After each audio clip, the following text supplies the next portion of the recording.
আমি ঈশ্বরের নামে শপথ করিতেছি যে বিধি দ্বারা স্থাপিত ভারতের সংবিধানের প্রতি আমি অকৃত্রিম নিষ্ঠা ও আনুগত্য পোষণ করিব।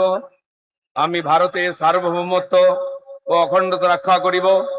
পশ্চিমবঙ্গ রাজ্যের মন্ত্রী রূপে আমার কর্তব্যসমূহ নিষ্ঠাপূর্বক এবং বিবেকসম্মতভাবে নির্বাহ করিব এবং ভয় বা পক্ষপাত প্রীতি বা বিদ্বেষ রহিত হইয়া সকল শ্রেণীর জনগণের প্রতি সংবিধান ও বিধি অনুসারে ন্যায়াচরণ করিব।